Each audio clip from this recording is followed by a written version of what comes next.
अस्सलामुअलैकुम एवरीवन। आज हमारा कॉन्स्टिट्यूशनल लॉ का फर्स्ट लेसन है जिसमें हमने पढ़ना है fundamental rights in constitution of 1973 of Pakistan. आज की वीडियो में मैं आपको फंडामेंटल राइट्स के बारे में एक्सप्लेन करूंगी और अपनी स्टूडेंट लाइफ में जो कॉन्स्टिट्यूशनल लॉ का पेपर अटेम्प्ट करते वक्त मुझे जो चीज़ें फेस करनी पड़ी उनके हवाले से मैं आपको कुछ टिप्स दूंगी ताकि आप उन टिप्स को फॉलो करते हुए अपना पेपर जो है वो बहुत अच्छे तरीके से अटेम्प्ट कर सकें। तो अब अपना टॉपिक स्टार्ट करते हैं। फंडामेंटल राइट्स वो बुनियादी हकूक होते हैं जो किसी कॉन्स्टिट्यूशन के अंदर किसी स्टेट के सिटीजन्स को, शहरियों को दिए जाते हैं। अब कॉन्स्टिट्यूशन क्या होता है? एक supreme law of the land होता है, यानी किसी भी स्टेट का एक सुप्रीम लॉ होता है जिसमें सारे रूल्स बताए जाते हैं कि हमारी स्टेट में किस किस तरह से काम किया जाएगा, इसमें क्या क्या जो है रूल्स फॉलो किए जाएंगे। सारा प्रोसीजर जो है किसी भी स्टेट को चलाने के लिए, किसी स्टेट की प्रॉपर फंक्शनिंग के लिए जो रूल्स होते हैं, जो एक फ्रेमवर्क बनाया जाता है, वो किसी भी कॉन्स्टिट्यूशन यानी कि आइन में बनाया जाता है। जो राइट्स कॉन्स्टिट्यूशन के अंदर सिटीजन्स को दिए जाते हैं उनको फंडामेंटल राइट्स कहते हैं, क्योंकि अगर कोई स्टेट अपने कॉन्स्टिट्यूशन के अंदर सिटीजन्स को बुनियादी हकूक ही नहीं देगी तो वो अपने सिटीजन्स का कॉन्फिडेंस कैसे हासिल कर सकती है। इसी तरह हमारा जो 1973 का कॉन्स्टिट्यूशन है उसमें बहुत सारे फंडामेंटल राइट्स जो हैं वो सिटीजन को दिए जाते हैं और कहा गया है कि कोई भी जो लॉ है वो इन फंडामेंटल राइट्स के खिलाफ नहीं बनाया जाएगा। इसमें उसने कहा है कि जो भी जमहूरी रियासतें हैं वो अपने सिटीजन्स को बुनियादी हकूक, फंडामेंटल राइट्स देती है जिनको सस्पेंड नहीं किया जा सकता, जिनको छीना नहीं जा सकता, ख़त्म नहीं किया जा सकता। क्यों नहीं ख़त्म किया जा सकता? क्योंकि कॉन्स्टिट्यूशनल ने वो फंडामेंटल राइट्स सिटीजन्स को दिए हैं और कॉन्स्टिट्यूशन क्या है? Supreme law of the land है। लेकिन साथ ही साथ उसने ये भी कहा है कि अगर स्टेट खुद डेंजर में हो, खतरे में हो, तो उस सूरत में फंडामेंटल राइट्स को सस्पेंड किया जा सकता है। जैसे कि अगर स्टेट किसी इमरजेंसी में आ गई है, कोई जंग लग गई है, वॉर लग गई है, तो उस टाइम पे फंडामेंटल राइट्स जो है वो सस्पेंड किए जा सकते हैं। जिस तरह से कोविड आया तो वहाँ पे हमारा एक फंडामेंटल राइट सस्पेंड हो गया। मुल्क में उन्होंने इमरजेंसी लगा दी, हाई अलर्ट लगा दिया कि लोग अपने घरों से बाहर नहीं निकलेंगे, इधर उधर नहीं जाएंगे। तो उस टाइम पे हमारा कौन सा फंडामेंटल राइट इन्फ्रिंज हुआ, सस्पेंड किया गया? वो था फ्रीडम ऑफ मूवमेंट। तो इसी तरह से अगर कोई स्टेट खुद ही खतरे में होगी तो उस टाइम पे फंडामेंटल राइट्स प्रोवाइड करने का कोई मतलब ही नहीं होता। अब हम इसका रेलेवेंट प्रोविजन देख लेते हैं। इसमें उसने कहा है आर्टिकल 8 से लेके article 28 of constitution of Islamic Republic of Pakistan 1973 deals with the fundamental rights.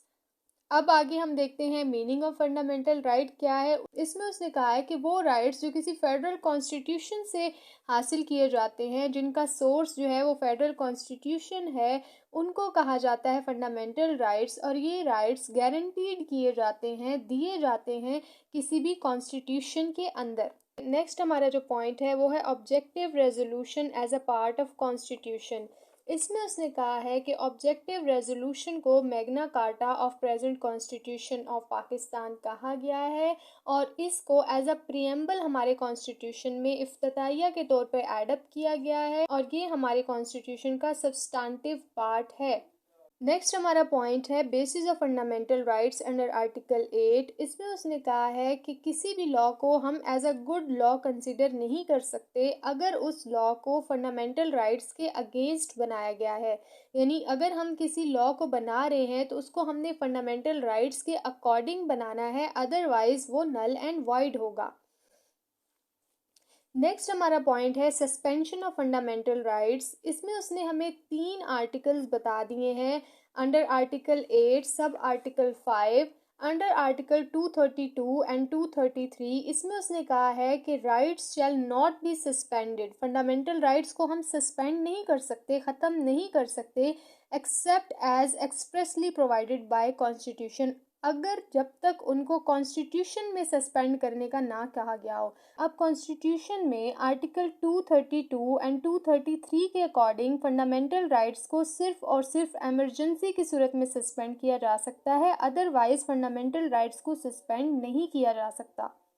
अब हम फंडामेंटल राइट्स को पढ़ लेते हैं और यहाँ पे हमने फंडामेंटल राइट्स को 8 कैटेगरीज में डिवाइड कर लिया है और फर्स्ट कैटेगरी है fundamental rights relating to person and body. अब यहाँ पे article 9 to article 14 of constitution of 1973 deal करता है fundamental rights relating to person and body.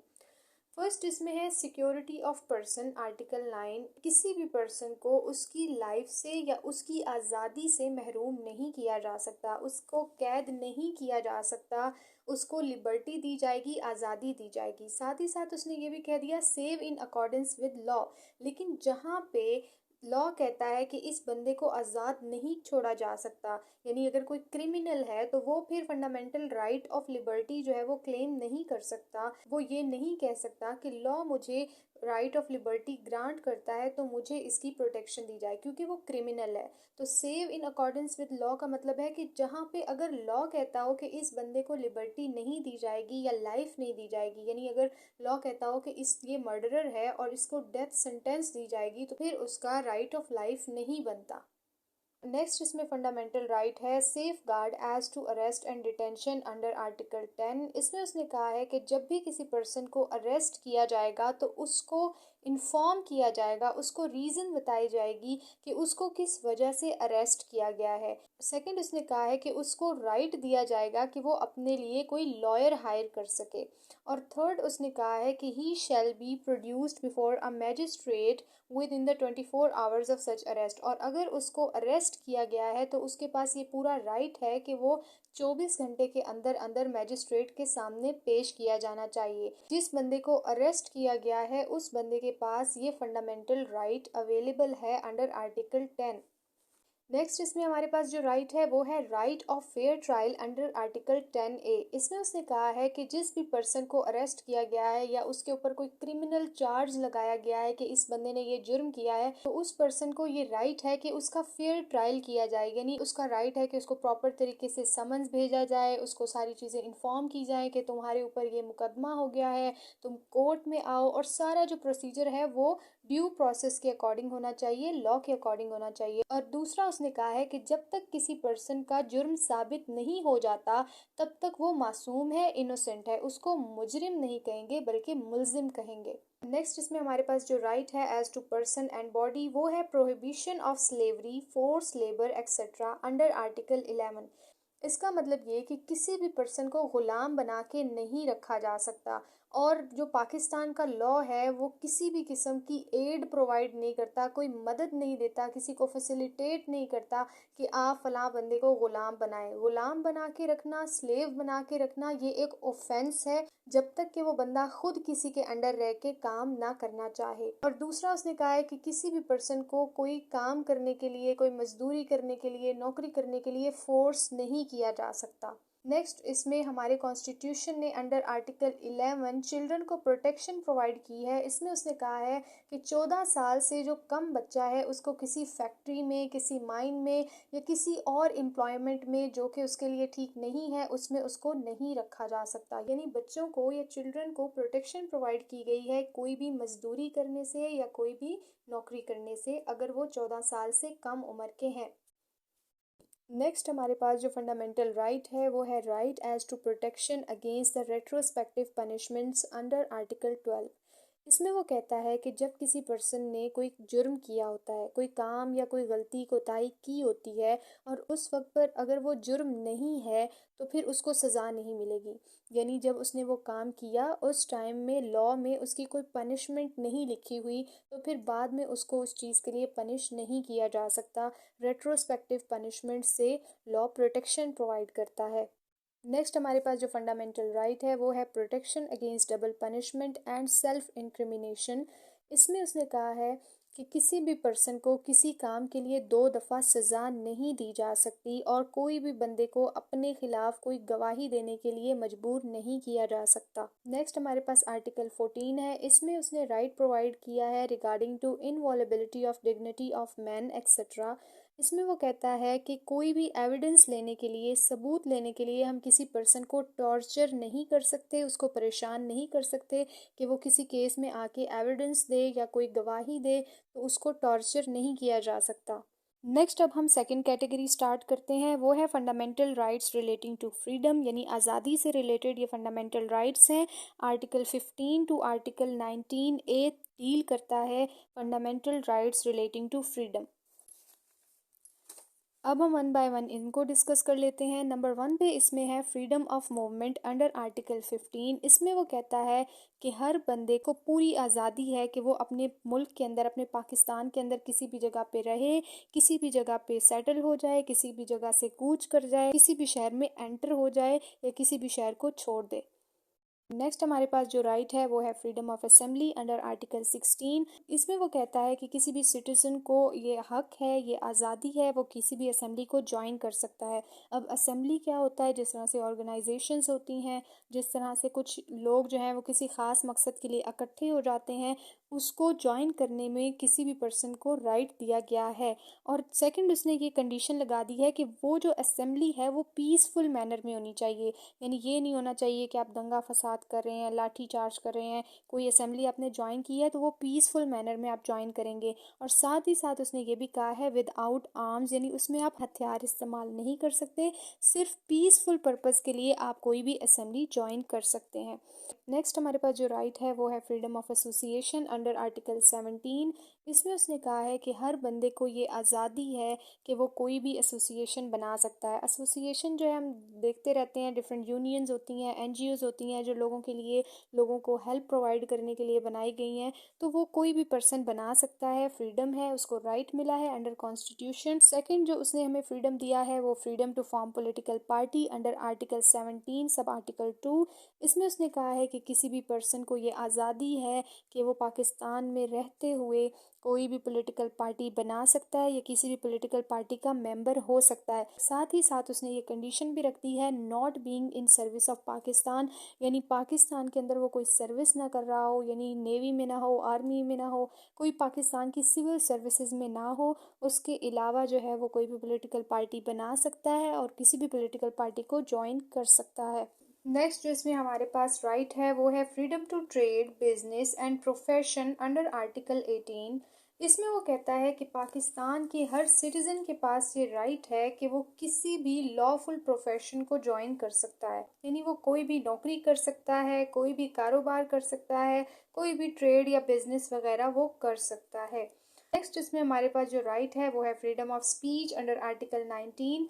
इसमें उसने कहा है कि पाकिस्तान के हर शहरी को ये हक है कि वो कुछ भी बोल सकता है, यानी अपनी राय दे सकता है या फिर अखबार के अंदर, प्रेस के अंदर कुछ भी नशर कर सकता है, शाया कर सकता है। लेकिन साथ ही साथ उसने ये रिस्ट्रिक्शन लगा दी है कि आपने जो कुछ भी करना है वो लॉ के अकॉर्डिंग करना है। यानी फ्रीडम ऑफ स्पीच का मतलब ये हरगिज नहीं है कि आप किसी को भी बुरा भला बोलो, किसी के बारे में गलत शाया कर दो, कुछ भी कह दो, कुछ भी लिख दो। ऐसा नहीं है, उसके ऊपर भी लिमिट्स हैं। अगर जहाँ पे आपने अपनी राय का इजहार करना है तो वो आप कर सकते हो लॉफुल मैनर में रहते हुए। नेक्स्ट इसमें हमारे पास जो राइट है वो है right of information under article 19A। इसमें उसने कहा है कि हर शहरी का ये हक है कि जो भी मैटर्स हैं जो पब्लिक के नॉलेज में होना ज़रूरी हैं, उस शहरी को हर उन मैटर्स की इंफॉर्मेशन होना, मालूमात होने का हक दिया गया है। यानी उसको ये नहीं कहा जा सकता कि हम तुम्हें ये इंफॉर्मेशन नहीं देंगे। अगर वो पब्लिक के नोटिस में होना ज़रूरी है तो उसकी इंफॉर्मेशन होना उस बंदे का फंडामेंटल राइट है। साथ ही साथ उसने उसके ऊपर रिस्ट्रिक्शंस भी लगा दी हैं कि अगर लॉ कहता है कि ये चीज़ कॉन्फिडेंशियल रखनी चाहिए, यानी ये चीज़ पब्लिक को नहीं बतानी, तो उस चीज़ को जानने के लिए वो बंदा फोर्स नहीं कर सकता, वो बंदा नहीं कह सकता कि मुझे इस चीज़ की इंफॉर्मेशन दो। अदरवाइज जितने भी पब्लिक इम्पोर्टेंस के जो भी मैटर्स हैं, जो लोगों की इल्म में होना ज़रूरी हैं, उसकी इंफॉर्मेशन होना हर बंदे का बुनियादी हक है। नेक्स्ट अब हम थर्ड कैटेगरी के फंडामेंटल राइट्स की बात कर लेते हैं, जो कि है fundamental rights relating to religion. ये जो रिलीजन के राइट हैं वो आर्टिकल 20 से 22 तक डील करते हैं। नंबर 1 पे जो इसमें राइट है वो है freedom to profess religion under article 20।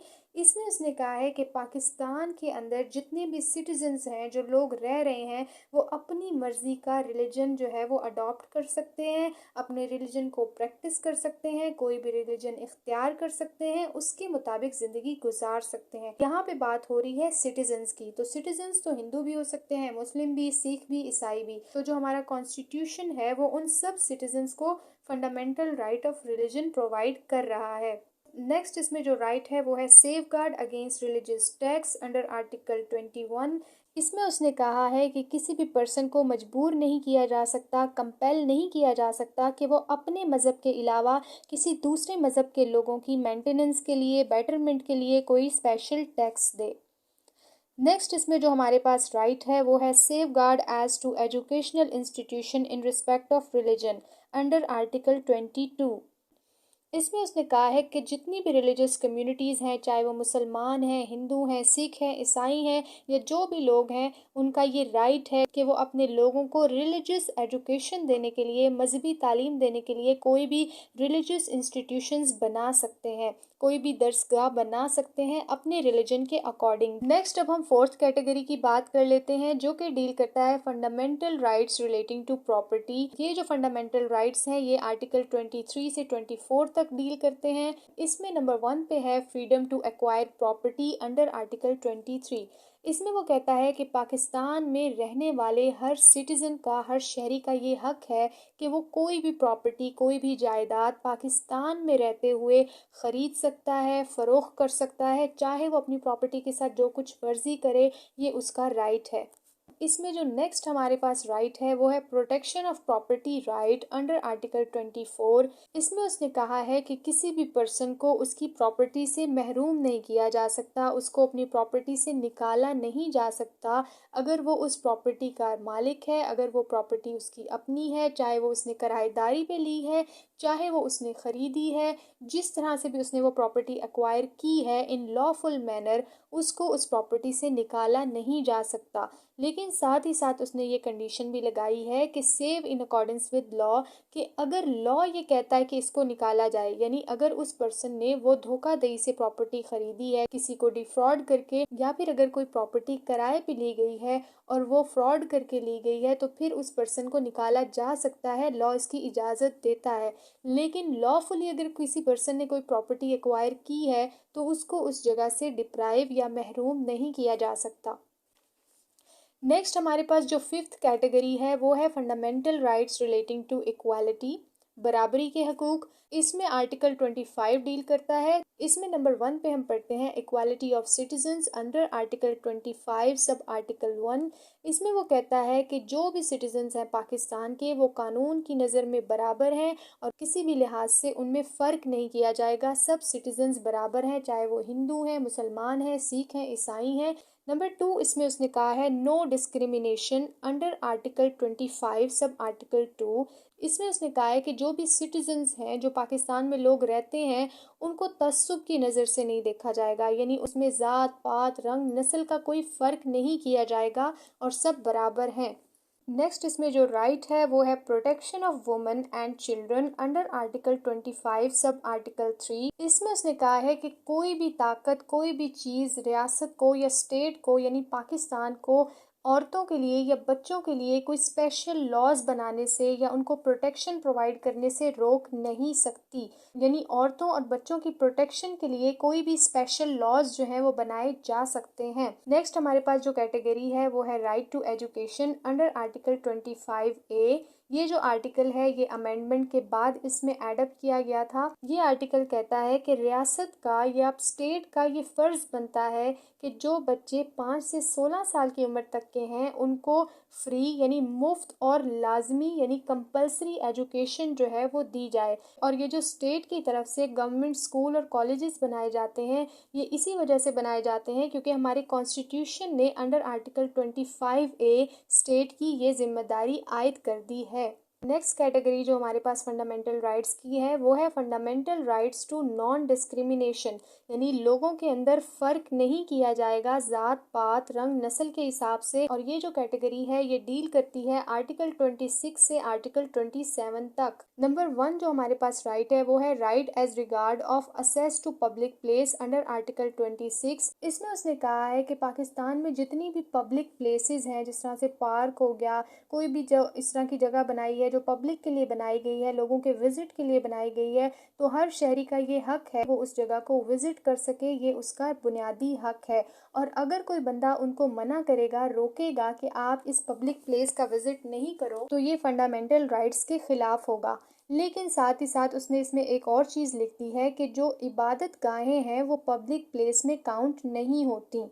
इसमें नेक्स्ट जो हमारे पास राइट है वो है safeguard as to discrimination in services under article 27(1). इसमें उसने कहा है कि अगर कोई पर्सन कोई नौकरी के लिए किसी सर्विसेज के लिए क्वालिफाइड पर्सन है तो हम उसको ज़ात पात रंग नस्ल की बुनियाद पर डिस्क्वालीफाई नहीं कर सकते उस नौकरी से।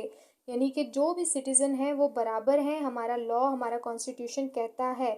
तो अगर हमने किसी को कोई नौकरी देनी है और अगर वो पर्सन उस नौकरी के लिए अहल है तो हम उसके रिलीजन को साइड पे कर देंगे, हम उसकी नस्ल को साइड पे कर देंगे, हम उसकी ज़ात को साइड पे कर देंगे और उसकी रेजिडेंस या प्लेस ऑफ बर्थ को भी नहीं देखेंगे। लास्ट पे जो फंडामेंटल राइट्स की हमारी जो कैटेगरी है वो है fundamental rights relating to language under article 28। इसमें उसने कहा है कि हमारी नेशनल लैंग्वेज है उर्दू, लेकिन अगर हमारी कंट्री के अंदर कोई इस तरह का तबका रहता है जिसकी लैंग्वेज डिफरेंट है, यानी सिंधी है, बलोची है, पंजाबी है, इस तरह की कोई भी लैंग्वेज है, तो वो अपनी लैंग्वेज को और अपने कल्चर को प्रमोट कर सकता है और उसको प्रिजर्व कर सकता है, बचा सकता है। और उसको प्रमोट करने के लिए वो उस तरह के कोई इंस्टीट्यूशन भी बना सकता है। अब यहाँ पे जो fundamental right relating to language है, इसमें एक एक्सेप्शन उसने लगा दी है अंडर आर्टिकल 251 ऑफ कॉन्स्टिट्यूशन। इसमें उसने कहा है कि ऑल्दो हमारी नेशनल लैंग्वेज उर्दू है, लेकिन हम अपनी ऑफिशियल लैंग्वेज के तौर पे इंग्लिश को भी अडॉप्ट कर सकते हैं। अब हम उन रेमेडीज़ को डिस्कस कर लेते हैं जिनके थ्रू हम अपने फंडामेंटल राइट्स को इन्फोर्स करवा सकते हैं।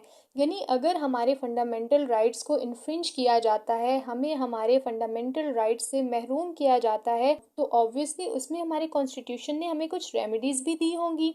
तो अब हम उन रेमेडीज़ की बात कर लेते हैं। इसमें उसने कहा है कि आर्टिकल 199 और आर्टिकल 184 सब आर्टिकल 3 जो है हमारे कॉन्स्टिट्यूशन का, वो हमें रेमेडीज़ प्रोवाइड करता है जिसके थ्रू हम अपने फंडामेंटल राइट्स को इन्फोर्स करवा सकते हैं। यानी हम हाई कोर्ट से और सुप्रीम कोर्ट से अपने फंडामेंटल राइट्स को इन्फोर्स करवा सकते हैं जब कोई हमारे फंडामेंटल राइट्स को इन्फ्रिंज करे।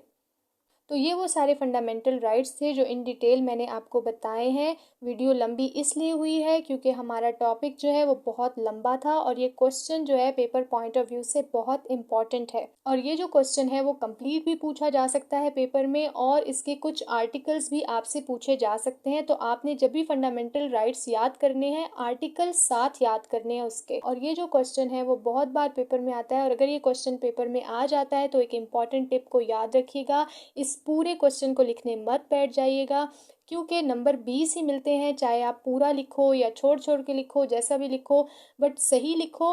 लेकिन हेडिंग्स जो है आप उनको बीच में से स्किप कर सकते हो। ये 8 कैटेगरीज के फंडामेंटल राइट्स मैंने आपको बताए हैं, आप इन 8 कैटेगरीज को ही लिखो, बट इसमें से कुछ हेडिंग्स को स्किप कर दो।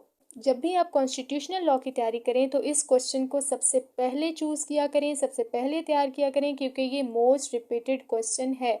उम्मीद है आज का लेसन आपको समझ आया होगा। कोई कंफ्यूजन हो तो आप मुझसे पूछ सकते हैं। दोबारा मिलते हैं किसी नेक्स्ट लेसन के साथ, तब तक के लिए अल्लाह हाफिज़।